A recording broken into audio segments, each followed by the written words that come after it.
नमस्ते दोस्तों। आज हम बात करते हैं अस्तित्ववाद एक परिचय। हमारी सीरीज का नाम है, जिसके माध्यम से आज हम समझने का प्रयास करेंगे कि अस्तित्ववाद दर्शन क्या है और ये दर्शन की शुरुआत कहाँ हुई और क्या इस दर्शन की मान्यताएं हैं और कैसे इस दर्शन का प्रभाव साहित्य जगत पर भी पड़ा। तो अस्तित्ववाद एक यूरोपीय दर्शन है जिसका आरंभ 19वीं शताब्दी में सोरेन किरकेगार्ड ने हीगल के बुद्धिवादी दर्शन के विरोध में किया था। लेकिन उस समय किरकेगार्ड को उतना महत्व नहीं मिला, क्योंकि हीगल का जो प्रसिद्धि थी, हीगल का जलवा था वो बहुत ज़्यादा था। और इस वजह से इस दर्शन को लोगों ने उस समय उतना महत्व नहीं दिया। इस दर्शन को जो सबसे ज़्यादा प्रसिद्धि मिली वो दूसरे विश्व युद्ध के बाद जीन पॉल सार्ट नाम का एक व्यक्ति जब इस विचारधारा को लेकर पुनः लोगों के सामने आया, तब ये दर्शन बहुत ज़्यादा प्रसिद्ध हुआ। और इस दर्शन का प्रभाव उपन्यास, कहानी, नाटकों के माध्यम से साहित्य जगत पर भी आया। और इस दर्शन में कई सारे व्यक्ति भी जुड़े, जिनमें अल्बेर कामू का भी नाम आता है। अल्बेर कामू और जीन पॉल सार्ट, ये दो व्यक्ति ऐसे हैं जिन्हें बाद में साहित्य का नोबेल पुरस्कार भी दिया गया। तो हमने सबसे पहले एक नाम जो सुना, हमने सुना कि जो सोरेन किरकेगार्ड जो व्यक्ति था, ये डेनमार्क के रहने वाले थे और इन्हीं की लेखनी से अस्तित्ववाद विचारधारा का जन्म हुआ। और उसके बाद इस विचारधारा को सबसे ज़्यादा प्रसिद्ध करने में जिस व्यक्ति का योगदान है उसका नाम है जीन पॉल सार्ट। कहीं कहीं इनका नाम आपको जिया शब्द भी मिल जाएगा। ये फ्रांस के रहने वाले थे और इन्होंने क्या मान्यताएं थी, किस तरीके से ये दर्शन अस्तित्व में आया, हम इसी मान्यताओं को, इन्हीं चीज़ों को समझने का प्रयास करेंगे। तो सबसे पहली बात यह है कि अस्तित्ववादी जो दर्शन है ना, अस्तित्ववाद वो मानव केंद्रित दृष्टिकोण है। यानी उसकी दृष्टि में मानव एकमात्र साध्य है और प्रकृति की शेष उपादान वस्तु है। तो सबसे पहले यहाँ हम लिखेंगे कि जो दर्शन है, इसको हम संक्षेप में इनके पॉइंटों को नोट करते हुए चलते हैं। जैसे सबसे पहला है कि इसमें मानव के बारे में, कि जो मानव है वो साध्य है,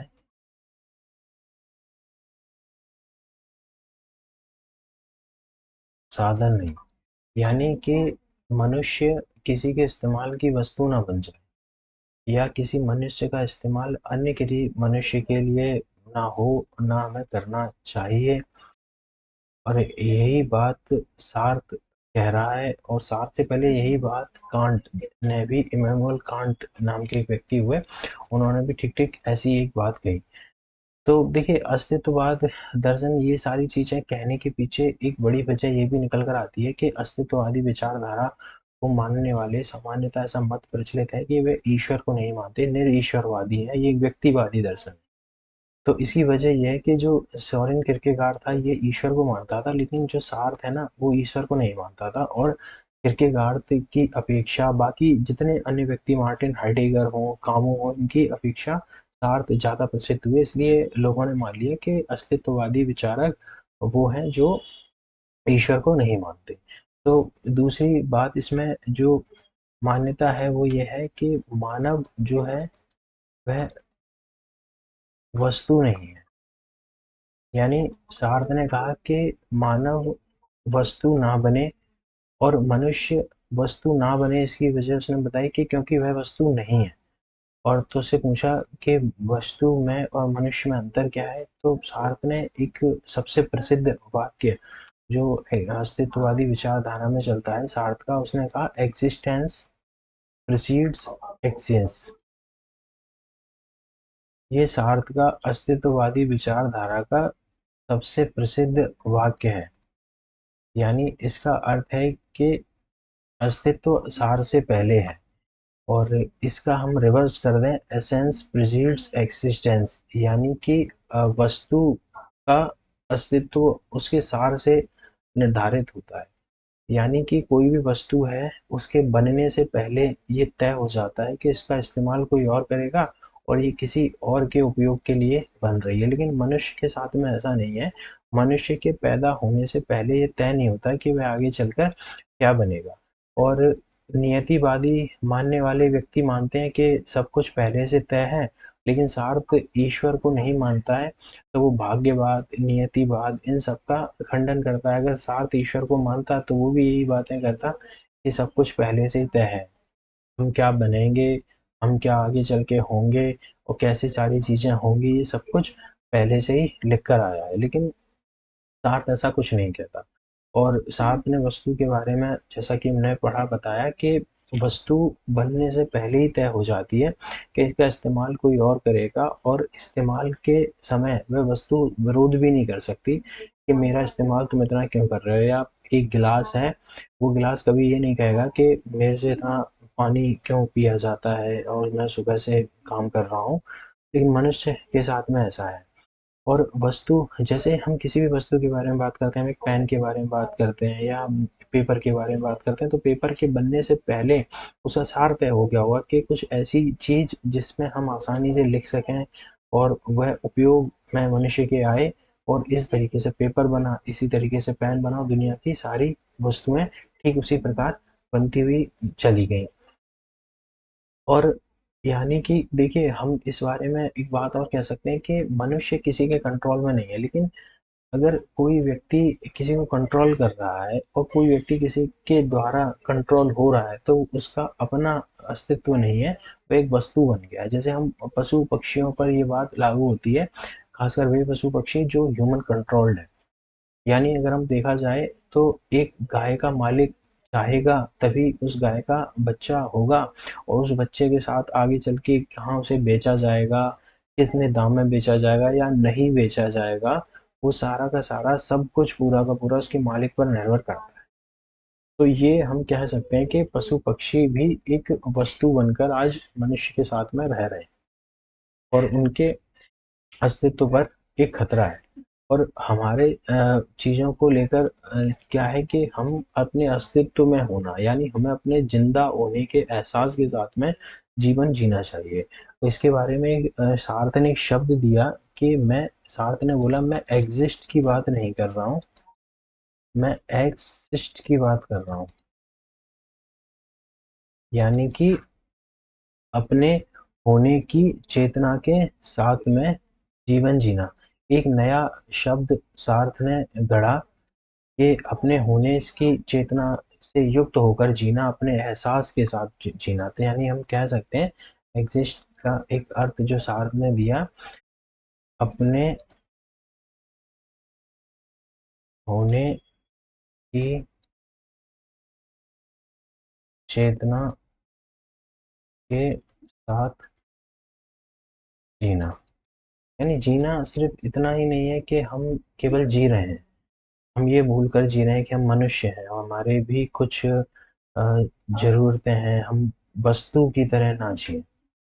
और जो व्यक्ति अपना जीवन खुद अपने अनुसार जिएगा, अपनी होने की चेतना के साथ जिएगा, वह अपने जीवन की कहानी खुद लिखेगा। जिसमें सार्थ कहता है कि अपने जीवन की कहानी खुद लिखना। और हम अपने जीवन की कहानी कैसे खुद लिख सकते हैं, जिसके बारे में सार्थ ने कहा कि हम स्वतंत्र होकर, अगर हम जीवन जीते हैं और हम अगर स्वतंत्र होकर सारी चीज़ें करते हैं, तो हम अपने जीवन की कहानियाँ खुद लिख सकते हैं। जिसके बारे में, यानी स्वतंत्रता के बारे में सार्थ ने कहा है कि स्वतंत्रता का अर्थ है चयन की स्वतंत्रता। यानी मनुष्य के सामने, हमारे सामने कई सारी ऐसी परिस्थितियाँ उत्पन्न होती हैं जिनमें हमें विकल्प चुनने होते हैं कि मैं अपना रिश्ता ए से रखूं या सी से रखूं। और जब इस तरीके से मनुष्य दुविधा में घिरता है, तो वह निर्णय खुद ना लेकर अपना निर्णय किसी और के द्वारा कर पाता है, या निर्णय किसी दबाव में या किसी भय में लेता है। और सार्थ यही कहता है कि हमें अपने निर्णय खुद लेने चाहिए, और हमारा निर्णय लेने में निहित है कि हमें विकल्प हमारे सामने कई सारे आएंगे। यानी सार्थ का एक शब्द है कि हमें सबसे पहले स्वतंत्रता, यानी हमें किसकी स्वतंत्रता हो, निर्णय लेने की स्वतंत्रता। जो व्यक्ति ये सोचता है कि मैं अपने निर्णय नहीं ले सकता, या मेरे पास, मैं इस चीज़ का निर्णय करने में अभी स्वतंत्र नहीं हूँ, दरअसल वह भी स्वतंत्र है सार्थ के अनुसार, बस वह उतना हिम्मत या उतनी चीज़ें जुटा नहीं पाता जिसके कारण वह निर्णय ले पाए। तो हम देखते हैं कि निर्णय लेने का अर्थ है कि हमारे सामने से कई सारे विकल्प उपस्थित होंगे जिनमें हम निर्णय लेंगे और निर्णय लेने के साथ में हम चीज़ों को मैनेज भी करेंगे। और स्वतंत्र व्यक्ति वही है जो अपने निर्णय खुद लेता है, अपनी अंतरात्मा के अनुसार लेता है। और साथ से पूछा कि हम निर्णय लेंगे कैसे सारी चीज़ें, तो उसने बताया कि निर्णय लेने का सबसे अच्छा जो तरीका है वो है कि हम अपनी अंतरात्मा के अनुसार निर्णय लें। देखिए 3 प्रकार के व्यक्ति होते हैं सार्थ के अनुसार। पहला होता है सबमिसिव व्यक्ति, दूसरा अग्रेसिव, तीसरा असर्टिव। सबमिसिव व्यक्ति वह होता है जो अपने निर्णय खुद नहीं लेता, यानी उसका अस्तित्व यानी मैं मायने नहीं रखता, उसके बारे में कोई और निर्णय लेता है। और दूसरा होता है अग्रेसिव व्यक्ति जो अपने निर्णय तो किसी से प्रभावित होने नहीं देता, सामने वाले के ज़रूर प्रभावित कर देता है। यानी सिर्फ़ मैं मायने रखना, सामने वाला व्यक्ति नहीं। और सबसे जो कायदे का व्यक्ति होता है वो होता है असर्टिव, यानी मैं और आप दोनों ही दोनों अस्तित्व में हैं और दोनों अपनी-अपनी चीज़ों को लेकर मायने रखते हैं, दोनों अपने स्वतंत्र निर्णय लेने के लिए पूर्णतः स्वतंत्र हैं। यानी मैं ना अपने निर्णय किसी के द्वारा चालित होने दूँगा और ना ही मैं किसी के निर्णय मैं अपने निर्णयों को ऊपर थोपूँगा। तो साथ से यही कहा गया कि निर्णय हमें लेना कैसे है, तो साथ ने सबसे पहले बताया कि अंतरात्मा, यानी हमारी जो अंतरात्मा है उसकी आवाज़ सुनकर, यानी जब हमारा मन स्पष्ट हो किसी चीज़ के लिए, हमें तभी निर्णय लेना चाहिए। कोई भी निर्णय अगर हम भय से या हम किसी लालच से, लोभ से अगर हम निर्णय लेते हैं, तो वो निर्णय गलत होगा ही होगा। यानी शास्त्र के अनुसार जो भी निर्णय हमें तकलीफ देता है या जिस निर्णय के मूल में लोभ है या निर्णय के मूल में भय है, वो निर्णय हमेशा हमें तकलीफ देगा। यानी गलत निर्णय के मूल में यही 2 चीज़ें काम करती हैं।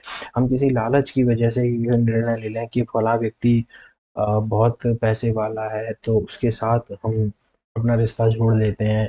एक ये लोभ है या किसी भय से कि कोई व्यक्ति आपको डरा धमका के कि तूने ऐसा नहीं किया तो मैं ऐसा कर दूँगा, मैं तेरे साथ ये कर दूँगा। तो कहीं न कहीं ये चीज़ें हमारे अंदर बाद में बहुत तकलीफ देती हैं। और इसी में एक व्यक्ति हुए किर्केगार, और किर्केगार का एक कथन है कि महान से महान व्यक्ति की महानता भी संदिग्ध रह जाती है यदि वह अपने निर्णय को अपनी अंतरात्मा के सामने स्पष्ट नहीं कर लेता। यानी स्वतंत्र व्यक्ति वही है जो अपना निर्णय खुद अपनी अंतरात्मा के अनुसार लेता है। और हम कितना भी सार्थ इसमें एक बात और बोलते हैं कि हम कितना भी अच्छा निर्णय ले लें, हर निर्णय अपने आप में अधूरा ही है। एक समय के बाद में हर निर्णय हमें तकलीफ ही देता है। यानी कि निर्णय कितना भी अच्छा लें, क्योंकि निहित है देखिए हमारे सामने जब हम कोई निर्णय लेते हैं तो वह कितनी भी समझदारी से लिया जाए, शार्द ये कहता है वह फिर भी अपूर्ण ही होगा, क्योंकि हमारे सामने विकल्प रहते हैं और एक विकल्प को चुनने में बाकी विकल्पों को खो देना ये अंतर्निहित है। यानी हर विकल्प में कुछ खूबियां हैं और कुछ कमियां हैं, इसलिए कोई भी चयन एक स्थिति के बाद वेदना पैदा करता है। और खासकर वह चयन जो किसी दबाव में या किसी लोभ में, किसी लालच में लिया गया हो। और जो विकल्प हम चुनते हैं उसकी हमें कमियां नजर आने लगती हैं, खूबियां नहीं। और जो विकल्प हमने नहीं चुना था उसकी खूबियां हमें बहुत बड़ी होकर दिखने लगती हैं। यानी जो मिल जाता है वह मिट्टी हो जाता है और जो नहीं मिलता वो हमें सोना नजर आता है। और उसके बाद जो विपरीत में जो विकल्प छूट जाता है उसकी खूबियां मनुष्य को निरंतर आकर्षित करती हैं। और हम सबसे बड़ी बात कि हम दोनों विकल्प साथ साथ चुन नहीं सकते। इसलिए महान से महान व्यक्तित्व का व्यक्ति भी विभाजन का शिकार होता है। यानी एक हिस्सा उसे दूसरी विकल्प की ओर खींचेगा और एक हिस्सा उसे दूसरी विकल्प की ओर खींचेगा। यानी अगर वह व्यक्ति ए से शादी कर लेगा तो गीत गजलें वह सी के लिए गाएगा, और सी से अगर उसने शादी की होती तो वो ए के लिए ये चीजें गाता। तेरे बारे में जब सोचा नहीं था, मैं तन्हा था मगर इतना नहीं था। ये ठीक ऐसा ही है। यानी हर व्यक्ति किसी न किसी कारण से, हर व्यक्ति आधे अधूरे का शिकार है, आधा अधूरापन का जीवन वो जी रहा है। और यही आधे अधूरेपन की समस्या अस्तित्ववादी नाटकों में, अस्तित्ववादी विचारधारा से प्रभावित कहानियों में, उपन्यासों में स्पष्ट रूप से नजर आती है। और आगे चल के ये सारी चीजें व्यक्ति को बहुत अकेला कर देती हैं। और हम देखते हैं कि देखिए अस्तित्ववाद में एक विचारधारा को बेस बनाया सार्थ ने, एक व्यक्ति हुए ब्रेंटानो नाम के। उन ब्रेंटानो व्यक्ति जो था, उनका एक सिद्धांत था इंटेंशनल थ्योरी ऑफ कॉन्शियसनेस, जिसे हिंदी में कहा गया चेतना का विषयापेक्षी सिद्धांत। यानी हमारी चेतना कभी खाली नहीं होती है इसके अनुसार। यानी हम किसी न किसी विचार के, किसी वस्तु के प्रति लक्षित होते हैं। जैसे जब हम सोचते हैं तो हम किसी के बारे में सोचते हैं, और जब हम डरते हैं तो हम किसी चीज से डरते हैं। कोई व्यक्ति जब खुश होता है तो वह किसी चीज से खुश होता है। तो इस सिद्धांत के अनुसार बिना किसी विषय के, यानी ऑब्जेक्ट के, हमारी चेतना का अस्तित्व संभव नहीं है। मानसिक अवस्थाएं हमेशा किसी न किसी बाहरी आंतरिक वस्तु की ओर इशारा करती है कि ये हो जाए और अच्छा हो जाए, काश मैं यहाँ पहुंच जाता, मेरा एक मकान और बन जाए, मैं एक बड़ी गाड़ी और खरीद लूं। और इसी चीज को बेस बनाकर सार्क ने कहा कि हमारी चेतना में ही अभाव की चेतना घुसी हुई है। और कोई व्यक्ति अगर ये कहता है कि मेरे मन में ये चेतना है ही नहीं, ये विचार है ही नहीं, तो सार्थ उसे मनुष्य नहीं मानता, वह उसे वस्तु मानता है। यानी वह व्यक्ति सार्थ की नजरों में एक वस्तु है। और ठीक इसी प्रकार इसी अधूरेपन से बचने के लिए कुछ लोग वस्तु बन जाते हैं। और ये एक तरीका है अधूरेपन से बचने का। हालांकि इससे अधूरापन कम नहीं होता, और बढ़ जाता है। और ये अधूरापन एक समय के बाद मनुष्य के अंदर और ज्यादा वेदना को जन्म देता है। और अगला हम इस पॉइंट में इसको हम समझने का प्रयास करते हैं। इसमें है कि कुछ लोग इस चीज से बचने के लिए जो अपने निर्णय हैं, वो निर्णय किसी अन्य से करवाना, निर्णय किसी अन्य से करवाना, इसे सार्थ बोलता है आत्म प्रवंचना। यानी कि इसके लिए अंग्रेजी में एक शब्द चलता है बैड फेथ। यानी कि हम अपने निर्णय किसी और से करवाएं। इससे बस फर्क इतना होता है कि टीकरा अपने सर नहीं फूटता, किसी और के मत्थे हम पाप मर सकते हैं कि मैं अपनी मर्जी से कोई निर्णय लेता हूँ, अपनी अंतरात्मा के विरुद्ध लिया तो चीजें गड़बड़ होंगी, अंतरात्मा के साथ में लिया तब भी मुझे आगे चल के अधूरेपन का एहसास होगा ही, क्योंकि हर विकल्प अधूरा है। लेकिन इससे जीवन प्रमाणिक रहता है, अप्रामाणिक नहीं होता। यानी मेरे खुद के निर्णय थे, गलत हुए, मुझे कोई दिक्कत नहीं है, आगे चल के मैं इन चीजों को और जीवन जीता है तो कम से कम उसे इस गिल्ट भावना नहीं रहती कि नहीं, मैं निर्णय नहीं लिए, काश मैं ये कर लेता, काश मैं उस समय नहीं डरता, या मैंने जिस दबाव में निर्णय लिया उस समय मैं वह दबाव नहीं झेलता, या मुझे उस समय वो लालच मेरे मन में नहीं आता। और कुछ व्यक्ति क्या करते हैं कि अपने निर्णय किसी और से करवाते हैं। और खासकर हम शादी संबंधों के मामले में अगर हम बात करें कि अगर कोई व्यक्ति लव मैरिज करता है, आगे चल के अगर वह तकलीफ में रहता है तो लोग कहेंगे लो हमने तो पहले ही कहा था कि तुमने अपनी मर्जी से किया, तब तो तुम्हें समझ में नहीं आ रहा था। और कोई व्यक्ति अगर अरेंज मैरिज करता है तो वो बस इतना कह सकता है कि जिस व्यक्ति ने कराई मौसा ने, फूफा ने, तब ये जरूर कह सकता है कि तुमने मेरे साथ क्या कर दिया, मेरी जिंदगी बर्बाद कर दी, या चीजें इस तरीके से बिगड़ रही हैं। जबकि वास्तविकता ये है कि दोनों ही अपने आगे चल के अधूरेपन का शिकार होंगे। और ऐसा करने से इंसान का, सार्थ कहता है कि वस्तुकरण हो जाता है, ऑब्जेक्टिफिकेशन। यानी कि अगर हम इस चीज को ये बोलते हैं कि हमारे निर्णय अन्य कोई करेगा तो इससे हमारा वस्तुकरण हो जाता है। और वस्तुकरण का मतलब ये है कि हमारे संबंध में कोई और निर्णय लेता है। यानी लोग आपका यूज कर रहे हैं, आपको वस्तु की तरह ट्रीट कर रहे हैं और आप चुप रह जाते हैं। और सबसे खतरनाक होता है ये चुप होना। एक ही हिंदी में एक कवि हुए अवतार सिंह पास, उनकी कविता है कि सबसे खतरनाक होता है मुर्दा शांति से मर जाना, तड़प का ना होना, सब कुछ चुपचाप सहन कर जाना। तो ये ठीक उसी प्रकार का मामला नजर आता है। देखिए, इसी अस्तित्ववाद विचारधारा में हम 3 शब्दों को समझने का प्रयास करते हैं, जो इस अस्तित्ववादी विचारधारा में निरंतर देखने को मिलते हैं, और इस नाटक में भी हम इन्हीं विचारों को समझेंगे। तो जो 3 शब्द हैं, मैं एक-एक करके उन शब्दों के नाम लिखता हूँ। सबसे पहले जो 3 शब्द हैं, उसमें पहला जो शब्द है, उसका नाम है विसंगति। दूसरा जो शब्द है, उसका नाम है निरर्थकता बोध।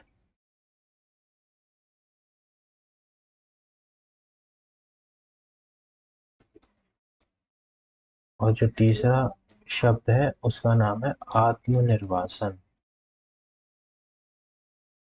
आत्मनिर्वासन के लिए अंग्रेजी में शब्द चलता है सेल्फ एलियनेशन, और विसंगति के लिए शब्द चलता है एब्सर्ड। आपने एक शब्द सुना होगा एब्सर्डिटी, यानी विसंगति बोध। ये शब्द विसंगति का ही अंग्रेजी शब्द है, और विसंगति का अर्थ है कि निरर्थक जीवन ढोते जाने की त्रासदी। हम इन तीनों शब्दों को एक एक करके समझने का प्रयास करते हैं। जो अस्तित्ववाद विचारधारा में, यानी अस्तित्ववादी दर्शन में सबसे महत्वपूर्ण जो शब्द बताए जाते हैं, जिससे सबसे पहला शब्द है यानी विसंगति, जिसका हम कह सकते हैं कि निरर्थक जीवन ढोने की त्रासदी, यानी जीवन का अतार्किक होना। विसंगति ये बताता है कि जीवन बड़ा अतार्किक है। अतार्किक कैसे है कि यहाँ कुछ भी फिक्स नहीं है, कौन सी चीज कब हो रही है, किस तरीके से हो रही है, ये हम नहीं जानते हैं। यानी देखा होगा, सड़क पे 4 लोग गए, एक्सीडेंट हुआ, 2 जीवित नहीं रहे।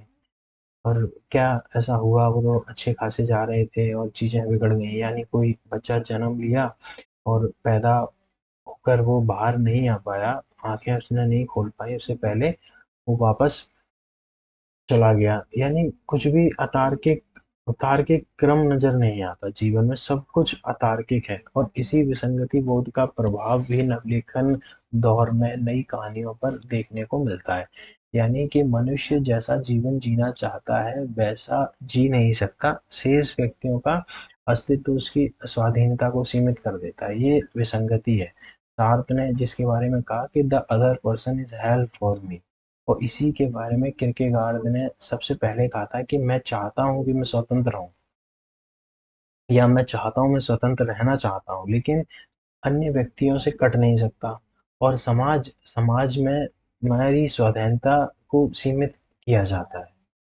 यानी मैं समाज में रहूंगा तो मेरी मजबूरी है कि समाज के नियम कायदे कानून को मानना है, और वो सारी चीजें मेरी स्वाधीनता को सीमित करेंगी। और सामाजिक दबाव हमारे स्वायत्त को दबाते हैं। और समाज से दूर जीवन नहीं है, और जीवन के लिए, जिंदा रहने के लिए समाज बहुत जरूरी है। और समाज में रहते ही मेरी स्वतंत्रता समाप्त हो जाएगी। यानी जिंदा रहने में निहित है ऐसी स्थितियों में होना जो आप नहीं चाहते। इसलिए जिंदगी एक विसंगति है। जैसा वह है और जैसा उसे होना चाहिए का अंतराल ही विसंगति है। और इसी में कामू जो व्यक्ति हुए इसी विचारधारा में, अल्वेयर कामू, उनका एक कथन है कि विसंगति ना व्यक्ति में है और ना ही समाज में है, वह तो दोनों के साथ साथ होने की अनिवार्यता में। जब व्यक्ति समाज के साथ रहेगा तो वह विसंगति से भरा रहेगा, और विसंगति का मतलब है निरर्थक जीवन ढूंढते जाने की त्रासदी। और इसी विसंगति का जो परिणाम निकल कर आता है, अगर हम कह सकते हैं कि इसी जो विसंगति जो हमने यहाँ देखा, इसी विसंगति का जो परिणाम है,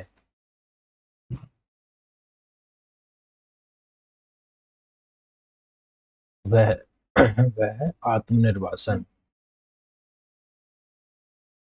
इसी आत्मनिर्वासन के लिए ना अलग अलग शब्द चलते हैं। इसी के लिए एक शब्द और चलता है, वह अजनबीपन। इसी के लिए एक शब्द और चलता है, अलगाव। हिंदी में शब्दों की भरमार है, और अंग्रेजी में जिसे हम शब्द बोलते हैं सेल्फ एलियनेशन।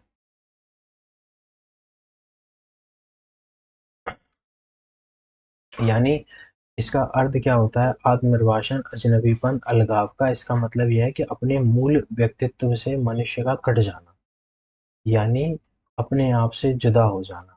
और इस शब्द का प्रयोग आत्मनिर्वासन का और अजनबीपन या अलगाव या हम सेल्फ एलियनेशन कहते हैं, इस शब्द का प्रयोग मार्क्स ने भी किया, हीगल ने भी किया और सार्थ ने भी किया।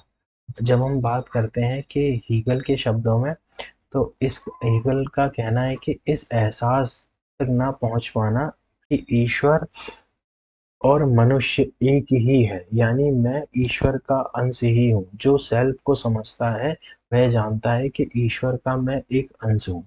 ये हीगल के शब्दों में अजनबीपन की व्याख्या है। मार्क्स ने इसकी व्याख्या डिमांड एंड सप्लाई के चेन सिस्टम से की है, यानी नौकरी में और डिमांड एंड सप्लाई के चेन सिस्टम में ऐसा उलझ जाना कि व्यक्ति अपने आप की प्रकृति से कट जाए, अपने आप को ना पहचान पाए।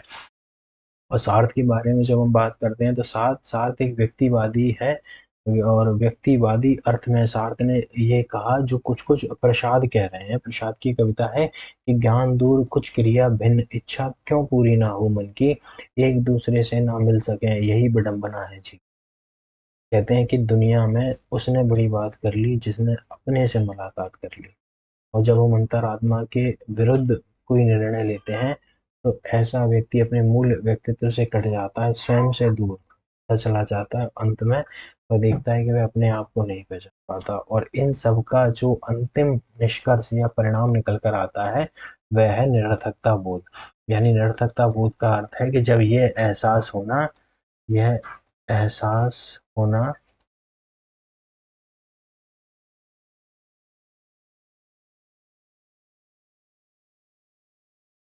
इस जिंदगी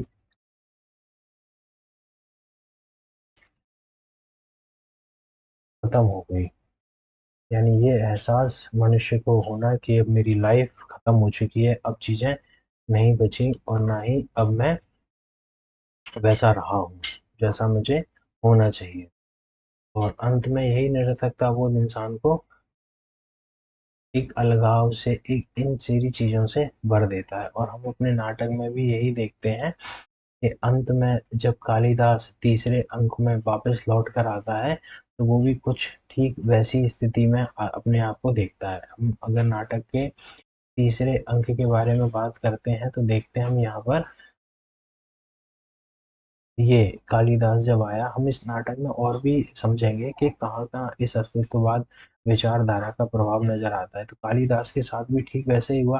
सबसे पहले कालिदास ने अपने अंतरात्मा के विरुद्ध निर्णय लिया उज्जैनी जाकर। फिर दूसरा उसने गलत निर्णय लिया राजकवि के बाद में कश्मीर का शासक बनकर। और ये दोनों अंतरात्मा के विरुद्ध जो उसने निर्णय लिए, उन्हीं निर्णयों ने उसे आधा अधूरा जीवन जीने को बाध्य किया, और इसी आधे अधूरेपन से जीवन से वो अंत में त्रस्त होकर सबको छोड़कर वो मल्लिका के पास जब वापस लौट के आता है, तब वो देखता है कि मल्लिका की एक बच्ची हो चुकी है, और मल्लिका का वेश्या बन जाना, उस नियति में उसका जैसे पहुंच जाना, अंत में उसे निरर्थक तक जीवन के साथ साथ विसंगति और उन सब चीज़ों से भी भर देता है। जैसे अंत में उसे एहसास होता है कि ये जिंदगी व्यर्थ हो गई और सब चीज़ें मेरे हाथ से छूट चुकी हैं। जैसे हम अजनबीपन की बात कर रहे हैं, हम देखते हैं यहाँ पर ये प्रभाव कालिदास के इन कथनों से। कालिदास संभवतः पहचानती नहीं हो आगे, और ना ही पहचानना स्वाभाविक है, क्योंकि मैं वह व्यक्ति नहीं हूँ जिसे तुम पहले से पहचानती रही हो, दूसरा व्यक्ति हूँ। और सच कहूँ तो मैं वह व्यक्ति हूँ जिसे मैं स्वयं नहीं पहचानता, और तुम इस तरह जड़ क्यों खड़ी हो, मुझे देखकर बहुत आश्चर्य हुआ। यानी यहाँ तक कि अगर हम बात करते हैं कथन की, और सच कहूँ तो मैं वह व्यक्ति हूँ जिसे मैं स्वयं भी नहीं पहचानता, ये वही स्थिति है जब व्यक्ति अपने जीवन में अलगाव और इन सब चीज़ों से जब भर जाता है, और अंत में वह इस अवस्था में पहुंच जाता है जब वह स्वयं को भी नहीं पहचानता, और सारी चीज़ें इस तरीके से बिगड़ जाती हैं। तो उम्मीद करता हूँ हमने अस्तित्ववादी दर्शन को संक्षेप में समझने का प्रयास किया, और इस दर्शन को हमने उतना ही समझा जितना हमें इस नाटक को समझने के लिए महत्वपूर्ण है। और आगे हम आने वाली क्लास में हम देखेंगे उन विचारों को, उन दर्शनों को, उन नाटक के संकेतों को जिन पर इन अस्तित्ववादी विचारधारा का ठीक ठीक कहाँ कहाँ प्रभाव नजर आता है। और इस क्लास के बाद हम बेहतर तरीके से इस नाटक के उन संकेतों को समझेंगे जहाँ हमें इन अस्तित्ववादी विचारकों को और विचारों के जो बुनियादी मान्यताएं हैं उनके जो पॉइंट हैं वो देखने को कहाँ-कहाँ किन-किन संदर्भों में प्राप्त होते हैं। धन्यवाद।